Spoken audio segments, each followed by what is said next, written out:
Praise Lord. प्रभु यीशु मसीह के नाम में आप सभी को स्वागत है। धन्यवाद उस जीवित परमेश्वर का कि एक बार फिर हम एक साथ हैं प्रभु के वचन को सुनने के लिए। वो वचन जो नया जीवन देता है, वो वचन जो नई ताजगी देता है, वो वचन जो प्रत्येक दिन हमें और आपको चलने की सामर्थ्य देता है। उसी वचन के साथ मैं पास्टर हेमंत आप लोगों के बीच में हूँ और मैं विश्वास करता हूँ परमेश्वर का वचन जो ताजगी देता है, परमेश्वर का वचन जो नया जीवन देता है, परमेश्वर का वचन जो एक बार फिर से हमारा हाथ पकड़ के खड़ा कर देता है, वो वचन आपको और मुझको अगुवाई करने वाला है। परमेश्वर का धन्यवाद हो। आइए अपने सरों को झुकाएं और परमेश्वर से प्रार्थना करें। Praise the Lord. खुदावन परमेश्वर, हम धन्यवाद देते हैं सुंदर वचन के लिए परमेश्वर, जो आपकी ओर से हमें मिलने वाला है। परमेश्वर पिता प्रभु, ये वचन हमारे कानों से होता हुआ हमारे हृदय में वास करे और 100 गुना फल लाए। परमेश्वर, किसी भी प्रकार का पशु इसको चुगने ना पाए और हमारी सिंचित भूमि पर ये बोया जाए और 100 गुना फल लाए। परमेश्वर, धन्यवाद देते हैं परमेश्वर। हमारे कानों को खोल, आत्मिक आंखों को खोल, आत्मिक हृदय को खोल कि इस वचन के द्वारा हम एक नए जीवन की ओर चले। परमेश्वर, धन्यवाद देते हैं, आदर महिमा आपको देते हैं और ये प्रार्थना जीवित यीशु मसीह के नाम में मांगते हैं, आमीन। Praise the Lord. आज हम चर्चा करेंगे परमेश्वर के वचन के द्वारा, जो कि एक गंभीर विषय है और वो विषय है दोष लगाना। आप और मैं कई बार जब हम लोगों से बात करते हैं या किसी प्रकार की घटनाओं को सुनते हैं, तो सुनी हुई घटना के आधार पर या हमारी वार्तालाप के आधार पर हम उस व्यक्ति पर दोष लगाना शुरू कर देते हैं जिसके बारे में हम बात कर रहे हैं या जिसकी खबर हमने सुनी है। बिना उस खबर को जांचे हम उस व्यक्ति पर दोष लगाना शुरू कर देते हैं। परमेश्वर का वचन बाइबल में लिखा है, मत्ती की पुस्तक उसका 7 अध्याय। मैं चाहूँगा कि आप सभी उसको निकाल ले, मत्ती की पुस्तक उसका 7 अध्याय, क्योंकि जब हम पढ़ेंगे तभी उस वचन को भली भांति समझ सकेंगे। मत्ती की पुस्तक उसका 7 अध्याय और उसका 1 से 6 पद तक हम पढ़ेंगे। यहाँ लिखा है, दोष मत लगाओ कि तुम पर भी दोष ना लगाया जाए, क्योंकि जिस प्रकार तुम दोष लगाते हो उसी प्रकार तुम पर भी दोष लगाया जाएगा, और जिस नाप से तुम नापते हो उसी नाप से तुम्हारे लिए भी नापा जाएगा। Praise the Lord. प्रभु का वचन मत्ती की पुस्तक उसका 7 अध्याय उसका 1 और 2 पद कहता है कि दोष मत लगाओ। वजह चाहे कोई भी क्यों ना हो, आपका और मेरा काम दोष लगाना नहीं है। आपका और मेरा काम न्याय को सही रीति से लागू करना है, दोष लगाना नहीं है। यदि मैं आपको इतिहास में ले जाऊं, बाइबल इतिहास में ले जाऊं, बाइबल की घटना में ले जाऊं, तो मैं आपको बताना चाहूँगा परमेश्वर ने न्यायियों को नियुक्त किया अपनी प्रजा के ऊपर, इजराइलियों के ऊपर न्यायियों को नियुक्त किया, क्योंकि उस समय तक कोई भी राजा इजराइलियों पर राज नहीं करता था। परमेश्वर ने न्याय युक्त किए राजा इजराइलियों पर कि वो सबका न्याय चुकाए, दोषी को दोषी और निर्दोष को निर्दोष ठहराए। आप जानते हैं इसकी शुरुआत न्यायों की पुस्तक से होती है और इसमें पहला न्याय कालेब का भाई ओतनियल था और आखिरी न्याय शिमशोन। मगर ये भी कहीं ना कहीं न्याय करने में विफल हो गए। इन्होंने सही रीति से न्याय नहीं किया, इन्होंने वो नहीं किया जो परमेश्वर ने चाहा। पौलुस कहता है, तुम्हें स्वर्गदूतों का न्याय करना है। पौलुस कहता है मुझे और आपको कि तुम्हें स्वर्गदूतों का न्याय करना है, परंतु तुम तो घर के झगड़ों को तुम सुलझा नहीं पाते हो। ये सच है, हम चर्च के झगड़ों को नहीं सुलझा पाते, हम घरों के झगड़ों को नहीं सुलझा पाते, और परंतु परमेश्वर कहता है कि तुम्हें तो स्वर्गदूतों का न्याय करना है। क्या परमेश्वर ने गलत कहा या झूठ कहा? नहीं, परमेश्वर झूठ नहीं बोलता और ना ही गलत बोलता है, परंतु हम कई बार उस वचन को भूल जाते हैं और लोगों पर दोष लगाना शुरू कर देते हैं। हम दोषी को दोषी और निर्दोष को निर्दोष करने में चूक जाते हैं। इसका मैं उदाहरण देना चाहूँगा। बाइबल में लिखा है पहला कुरिन्थियों उसका 6 अध्याय हम निकाल लेंगे। पहला कुरिन्थियों उसका 6 अध्याय, वहाँ पर भी दोष लगाने के विषय कहा गया। वहाँ पर लिखा है पहला कुरिन्थियों उसका 6 अध्याय उसका 2 और 3, वहाँ लिखा है, क्या तुम नहीं जानते पवित्र लोग जगत का न्याय करेंगे?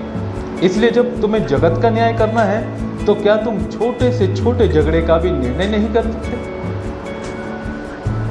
मैं सोचता हूँ शायद पौलुस इस बात को कठोरता से कुरिन्थियों की कलीसिया को समझाना चाह रहा था कि जब बाइबल बताती है कि तुम्हें स्वर्गदूतों का न्याय करना है तो तुम ऐसे क्यों बालक के समान बनते हो कि तुम्हें घर के झगड़े जो सुलझाए नहीं जाते,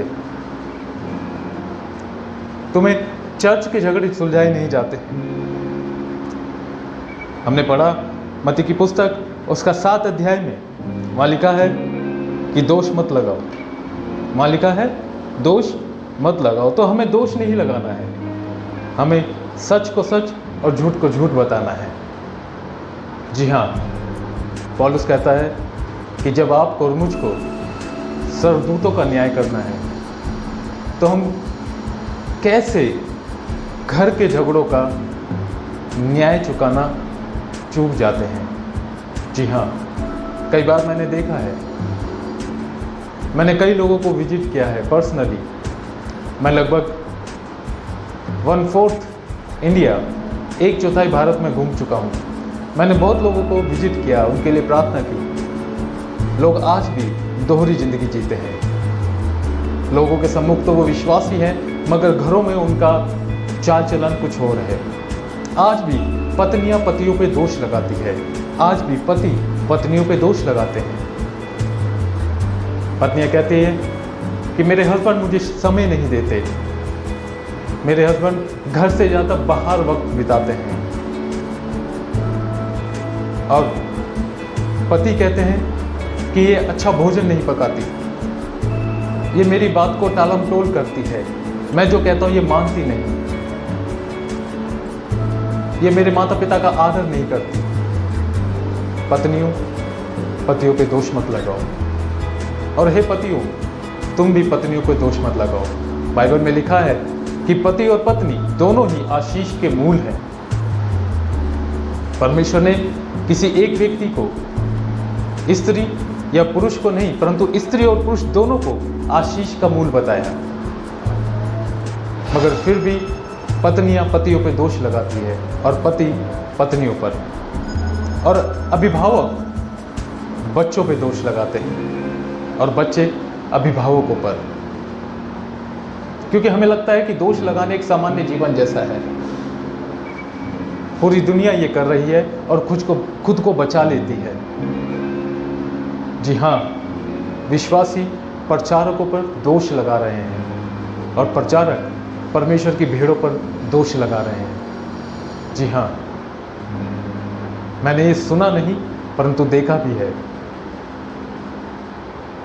नागरिक सरकारों पर दोष लगा रहे हैं। वर्तमान समय में आप देख रहे हैं सिटीजन जो है वो हमारे देश की न्याय प्रणाली पर दोष लगाती है। नागरिक सरकारों को दोषी ठहराते हैं। क्या सरकार को चलाने वाले परमेश्वर नहीं? क्या उच्च पदों पर नियुक्त करने के लिए जो लोग हैं उनका चुनाव परमेश्वर की ओर से नहीं? परमेश्वर ने कहा है कि जो ऊंचे पद पर बैठा है उसका तुम आदर करो, मगर नागरिक, उस नागरिक में मैं और आप भी शामिल है। हम मुंह खोलकर सरकारों की निंदा करते हैं, उन पर दोष लगाते हैं, क्योंकि सरकार ने ऐसा नहीं किया इसलिए ये ऐसा हो गया। परमेश्वर ने कहा है मत्ती की पुस्तक उसका 7 अध्याय में कि दोष नहीं लगाना है। जी हाँ, दोष नहीं लगाना है। अब तो पड़ोसी भी पड़ोसियों को दोषी ठहराता है।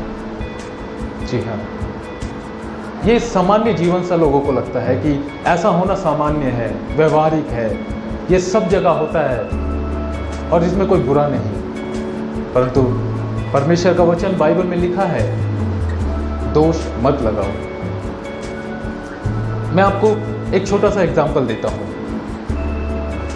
एक बार एक होटल में एक वृद्ध व्यक्ति, एक वृद्ध पुरुष, एक बूढ़ा पुरुष 3 छोटे छोटे बच्चों के साथ आता है। वो बच्चे शायद 3 साल के 5 साल के बच्चे होंगे। छोटे बच्चे थे, चलना जानते हैं, एक दूसरे को पहचान रहे हैं, ये मेरा भाई है, ये मेरी बहन है ना, और ये मेरे दादाजी हैं। और वो 3 बच्चों के साथ वो वृद्ध पुरुष एक होटल में आता है खाना खाने। वो खाने का ऑर्डर देता है। उसके थोड़ी देर बाद बच्चे वहाँ खेलने लग जाते हैं, एक दूसरे में को लड़ रहे हैं, खेल रहे हैं, कूद रहे हैं, जैसे बच्चे खेलते हैं। आपके घर में बच्चे हैं, मेरे घर में भी बच्चे हैं। वो जब खेलते हैं तो कई बार हमें कमरे से बाहर जाना पड़ता है, वो ऐसे खेलते हैं, वो उनका नेचर है। बच्चे खेलेंगे नहीं तो क्या करेंगे, है ना। और इन दिनों में आप देख रहे हैं लॉकडाउन में बच्चे घर में हैं, तो मैं समझता हूँ आप समझ रहे होंगे कि खेलने का मतलब क्या है बच्चों का। तो बच्चे वहाँ खेल रहे थे और शोर भी मचा रहे थे। ये सब देख जो काउंटर पे मालिक बैठा था वो झुंझुला गया, परंतु वो कस्टमर है, वो उसको कुछ नहीं कह सकता। मगर साथ की ही कुर्सी पे एक पास्टर भी बैठा था। उसने देखा कि बच्चे शोर मचा रहे हैं, शोरगुल मचा रहे हैं, दूसरे लोग परेशान हो रहे हैं, लोग वहाँ पर फ़ोन पे बात नहीं कर पा रहे हैं। इस पर वो पास्टर झुंझुलाया और खड़ा हो गया और जाकर उस वृद्ध व्यक्ति को बोलने लगा, क्या आपको दिखाई नहीं देता कि ये छोटे बच्चे कितना शोर कर रहे हैं, कितना परेशान कर रहे हैं दूसरों को। इस पर उस बुजुर्ग ने अपनी आंखें उठाई और उसने कहा कि सर, मैं अभी अभी इन बच्चों के माता पिता का दाह संस्कार करके आ रहा हूँ। बच्चों को भूख लगी तो मैं इन्हें यहाँ ले आया खाना खिलाने। ये सुनकर उसकी आंखों में आंसू आ गए, पास्टर की आंखों में आंसू आ गए। और वो कठोर शब्द जो पास्टर उस वृद्ध व्यक्ति को बोल रहा था, क्या तुम्हें दिखाई नहीं देता कि तुम्हारे बच्चे शोर कर रहे हैं? तुम कैसे व्यक्ति हो कि तुम्हारे बच्चों को तुम संभाल नहीं पा रहे हो? उसके वो कठोर शब्द सांत्वना में और दया में बदल गए। जी हाँ, कई बार हमें जो दिखता है वो सच नहीं होता। कई बार हमें जो सुनाई देता है वो भी सच नहीं होता। इसलिए तुरंत निर्णय ना लें, तुरंत दूसरों पर दोष ना लगाएं। घटना को परखें, जो सुना है उसको जांचें, और फिर भी अगर वो सत्य भी है तो दोष ना लगाएं, क्योंकि परमेश्वर का वचन बाइबल में लिखा है कि दोष ना लगाओ। जी हाँ, परमेश्वर का वचन बाइबल में लिखा है कि न्याय करना मेरा काम है। बाइबल में लिखा है, जो तुम्हें सताए उनके लिए प्रार्थना करो, है ना। जो तुम्हें सताए उनके लिए प्रार्थना करो। आपको लगता है कि आप अपने पति की ओर से सताई जाती हैं, आपको लगता है आप अपने पड़ोसियों की ओर से सताए जाते हैं, आपको लगता है आप अपने अभिभावक की ओर से आप सताए जाते हैं, आपको लगता है कि आपके बच्चे आपको सता रहे हैं, आपको लगता है आपके कुलीग, आपके मालिक जहाँ आप काम करते हैं वो आपको प्रताड़ित कर रहे हैं, आपको सता रहे हैं, आप पर दोष लगा रहे हैं, आपको सता रहे हैं, तो उन पर आप दोष न लगाएं, परंतु उनके लिए क्या करें? प्रार्थना करें।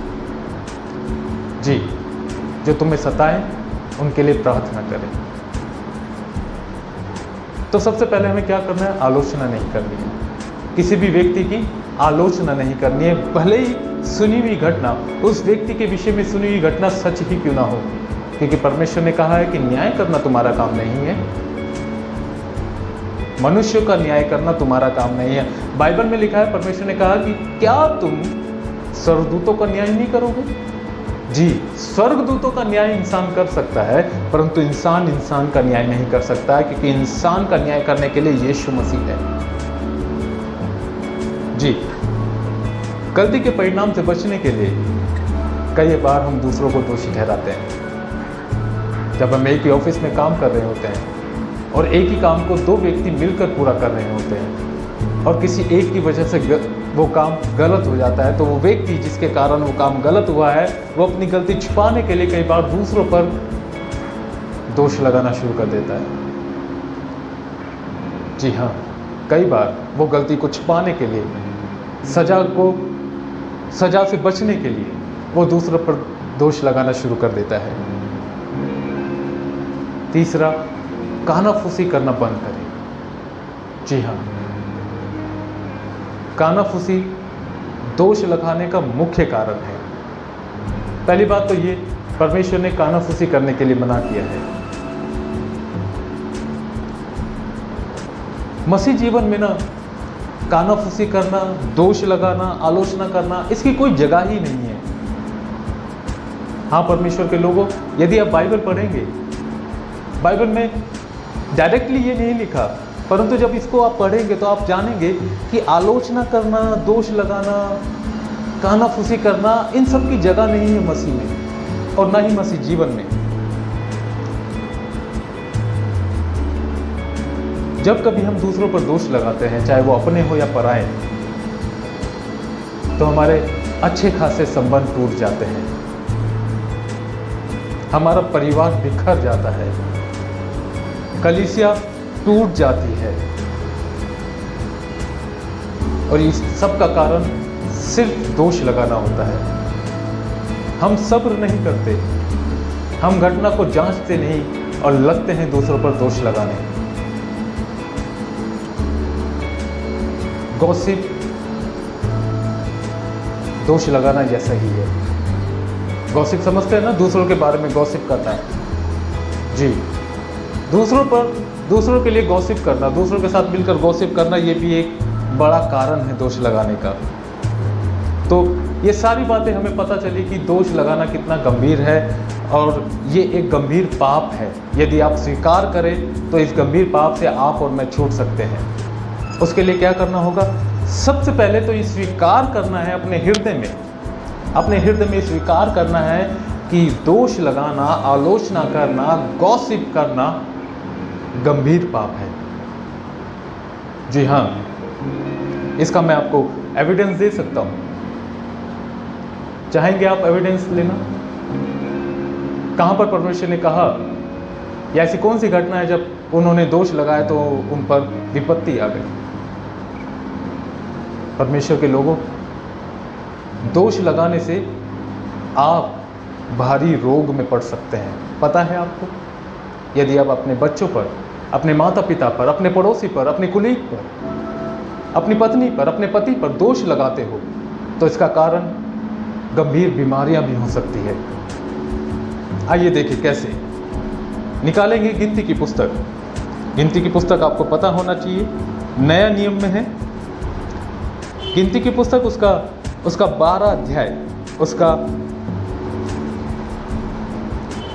1 और 2 पद पढ़ेंगे। वहां लिखा है, मूसा ने एक कूशी स्त्री के साथ विवाह कर लिया, इसलिए मरियम और हारून उस विवाहित कूशी स्त्री के कारण उसकी निंदा करने लगे। किसकी निंदा करने लगे? मूसा की निंदा करने लगे। उन्होंने कहा, क्या यहोवा ने केवल मूसा ही से बातें की है? क्या उसने हमसे बातें नहीं की? उसके बाद हम पढ़ेंगे 12 अध्याय उसका 9 पद।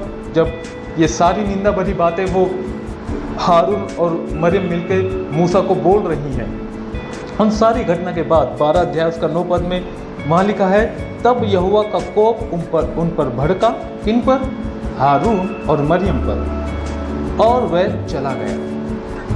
तब वह बादल तंबू के ऊपर से उठ गया और मरियम कोढ़ से हिम के समान श्वेत हो गई। और हारून ने मरियम की ओर दृष्टि की और देखा कि वह कोढ़िन हो गई है। वो क्या हो गई है? कोढ़िन हो गई है। वो निंदा कर रही है अपने भाई की, वो निंदा कर रही है परमेश्वर के जन की, और उसका हर्जाना उसे कोढ़ से चुकाना पड़ा। बाइबल बताती है कि जब हारून ने नजर उठाई और उसको देखा तो वो कोढ़िन हो गई। जी हाँ, दोष लगाने का हर्जाना आपको गंभीर बीमारी से चुकाना पड़ सकता है। इसका मैं और भी एविडेंस आपको दे सकता हूँ। निकालेंगे निर्गमन की पुस्तक, उसका 23 अध्याय। क्योंकि बाइबल जो बोलती है वो सत्य बोलती है। वहाँ लिखा है निर्गमन की पुस्तक उसका 23 अध्याय उसका 1 से 3 तक में लिखा है, झूठी बात ना फैलाना, अन्यायी साक्षी होकर दुष्ट का साथ ना देना, बुराई करने के लिए ना तो बहुतों के पीछे हो लेना और ना उनके पीछे फिर के मुकदमा में न्याय बिगाड़ने को साक्षी देना। मैं फिर से पढ़ूंगा, झूठी बात ना फैलाना, अन्यायी साक्षी होकर दुष्ट का सामना ना करना और बुराई करने के लिए ना तो बहुतों के पीछे हो लेना और ना उनके पीछे फिर के मुकदमे में न्याय बिगाड़ने को साक्षी देना। जी हाँ, जब हम परमेश्वर का वचन पढ़ते हैं तो हम समझ पाते हैं कि दोष लगाना कितना गंभीर पाप है, जिसका हर्जाना हमें भारी बीमारी भी हो सकती है। हमने देखा मरियम को कोढ़ हो गया, क्यों हुआ? क्योंकि वो अपने ही भाई वो मूसा पर दोष लगा रही है ना। परमेश्वर का वचन निर्गमन की पुस्तक में भी हमने सुना, परमेश्वर ने कहा कि झूठी बात ना फैलाना, झूठी बात नहीं फैलाना, झूठी बात नहीं फैलाना। चाहे उस झूठी बात को फैलाने के लिए 10 साक्षी खड़े हों, परंतु यदि आप सच्चे हैं और आपने उस बात को जांचा नहीं तो उस बात को आगे फॉरवर्ड नहीं करना, क्योंकि आप उस बात की हकीकत नहीं जानते हैं। आप न्याय ना करें किसी का, दोष ना लगाएं किसी पर। आइए एक और पद से हम देखें, नीति वचन 10 अध्याय, नीति वचन जो कि पुराने नियम में है उसका 10 अध्याय हम देख लेंगे। जी, नीति वचन उसका 10 अध्याय और उसका 19 पद। यहां लिखा है, जहां बहुत सी बातें हैं वहां अपराध भी होता है, परंतु जो अपने मुंह को बंद रखता है वह बुद्धि से काम करता है। अधिक बोलने वाले ना बने, बड़बड़ करने वाले ना बने, क्योंकि जहां ज्यादा बातें होती है वहां पर अपराध होता है। कम बोलिए, जितना भी बोलना है स्पष्ट बोलिए और प्रभु के वचन से बोलिए, परंतु कम बोलिए। ज्यादा बोलने वाला न्याय भी बिगाड़ देता है। और बाइबल में हमने पढ़ा 19 पद में लिखा है कि जहाँ बहुत सी बातें होती है वहाँ अपराध भी होता है। तो आप और मैं जानते हैं, अब जान गए हैं, पवित्र बाइबल में लिखा है जहाँ बहुत सी बातें होती है वहाँ अपराध भी होता है, और वहीं से दोष लगाना भी शुरू हो जाता है। इसलिए परमेश्वर का वचन बाइबल में लिखा है कि झूठी बातें नहीं फैलाना और किसी को दोषी नहीं ठहराना। क्या नहीं करना? हमें किसी को दोषी नहीं ठहराना। Praise the Lord. और जितनी आवश्यकता हो उतनी ही बातें करना। गलत बातों पर बिल्कुल ध्यान ना लगाएं और झूठी बातों पर ना विचारें। बाइबल में लिखा है कि मनुष्य को कानाफूसी करना बहुत भाता है, मनुष्य को कानाफूसी करना बहुत भाता है। इस तरह की बातों से दूर रहें। जी हाँ, इन सारी बातों से दूर रहें। दोष ना लगाएं, परंतु परमेश्वर को मौका दें न्याय करने का। मनुष्य का न्याय आप नहीं कर सकते और ना मैं, क्योंकि मनुष्य का न्याय करना परमेश्वर के हाथ में है। तो ना केवल दोष लगाना, परंतु इन बातों से दूर भी रहना है। और ना केवल इन बातों से दूर रहना, परंतु दूसरों को उत्साहित करना भी है। जी, यदि आप और मैं दूसरों को उत्साहित करते हैं, भले उसकी गलती क्यों ना हो। मैं जब बाइबल कॉलेज में था तो बहुत सी घटना मेरे साथ वहाँ हुई। मैंने वहीं से बहुत सी बातें सीखी। मुझे पता था कि उस व्यक्ति ने गलत किया है, परंतु परमेश्वर के वचन के अनुसार मैं उसको प्रोत्साहित करता था। चाहे उसने वचन गलत बोला हो, परंतु मैं उसको कहता था कोई बात नहीं, फिर से याद करो, आप इससे अच्छे से याद कर सकते हो। वो जब वर्शिप करते थे तो वो म्यूजिक से अलग जाते थे, फिर भी मैं उनको कहता था कोई बात नहीं, आप इससे अच्छा कर सकते हो, कीप डूइंग, करते रहिए, आप अच्छा कर सकते हो। दोष ना लगाएं, किसी की निंदा ना करें, परंतु हकीकत जानकर भी आप उसका न्याय ना करें, परंतु उसे उत्साहित करें कि जो गलत हुआ है उसे छोड़ें, आगे की ओर बढ़ें। जी हाँ, आप उन्हें उत्साहित करें और खुद को भी उत्साहित करें। यदि आप इन सारी बातों से दूर जा रहे हैं, आप गॉसिप करना बंद कर रहे हैं, आप बुतों में जाना बंद कर रहे हैं, आप दोष लगाना बंद कर रहे हैं, आप कानाफूसी करना बंद कर रहे हैं, आप गॉसिप करना बंद कर रहे हैं, तो खुद को ऐसे माहौल में रखो जो मसीह समाज हो, जो एक दूसरे की बड़ाई करे, जो एक दूसरे को प्रोत्साहित करे। इफिसुस की पत्री में पौलुस ने लिखा, कोई भी व्यक्ति झूठ ना बोले परंतु सच ही बोले, अच्छे कामों में परिश्रम करें और ऐसा बोले कि सुनने वालों पर अनुग्रह हो। सुनने वालों पर अनुग्रह हो, यानी कि हम जो बोल रहे हैं उसके द्वारा दूसरा व्यक्ति क्या पाए? अनुग्रह पाए। परंतु आप और मैं जानते हैं वर्तमान समय में हम जो खुद को मसीह कहते हैं, हम इसे ऐसे कठोर और कटु शब्द अपने मसीह भाई और मसीह बहन को बोलते हैं कि उनका दिल टूट जाता है। वो उस समय कुछ नहीं बोल पाते, परंतु उनके मन में कहीं ना कहीं उसके प्रति घृणा पैदा हो जाती है। आपको और मुझको अपने शब्द संभालने की बहुत ज़रूरत है, बहुत ज़रूरत है। हमें किसी की निंदा करने का कोई अधिकार नहीं, हमें किसी पर दोष लगाने का कोई अधिकार नहीं। बाइबल में लिखा है कि दोष मत लगाओ। बाइबल में लिखा है कि दोष मत लगाओ। बाइबल में लिखा है, मत्ती की पुस्तक में, वहां पर लिखा है कि हे मनुष्य, तू जो अपने भाई की आंख में तिनका देख रहा है, सर्वप्रथम तो अपने आंख का लट्ठा तो निकाल। आपने पढ़ी होगी ये घटना, आई थिंक ये मत्ती की पुस्तक उसका 6 अध्याय में है ना। वहां लिखा है कि तुझे उसकी आंख का लट्ठा तो दिखाई देता है, परंतु अपनी आंख का तिनका तो निकाल। कई बार जब गलती दूसरे की होती है तो हम वकील हो जाते, हम जज हो जाते हैं, हम निर्णय कर देते हैं, हाँ इसने ऐसा ही किया होगा, इसके साथ ऐसा ही होना चाहिए। और जब गलती हमारी होती है तो हम वकील हो जाते हैं, आर्गुमेंट करते हैं, बचाव का रास्ता ढूंढते हैं, है ना। ये सच है, ना चाहकर भी हम वो करते हैं जब गलती हमारी होती है। गलती मानने वाला सबसे अच्छा व्यक्ति होता है और सबसे सहनशील होता है, क्योंकि गलती मान लेना आसान बात नहीं होती। जब गलती हमारी होती है तो हम वकील हो जाते हैं, और जब गलती दूसरे की होती है तो हम जज हो जाते हैं। कई बार जो सच हम सुनते हैं वो सच नहीं होता, कई बार जो सच हम देख रहे होते हैं वो सच नहीं होता है। परिस्थिति आधारित न्याय ना करें, परिस्थितियों को देखकर दूसरों पर दोष ना लगाएं, परंतु समय लें, परमेश्वर को बुलाएं, परमेश्वर से पूछें।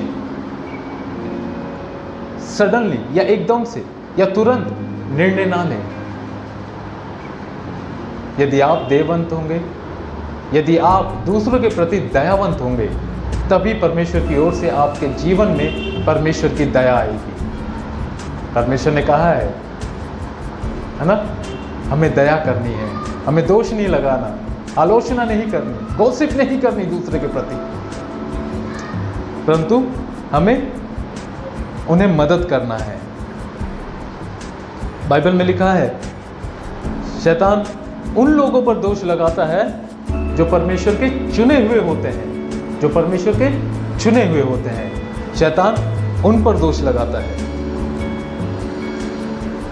तो आपको लगता है कि आप चुने हुए हैं,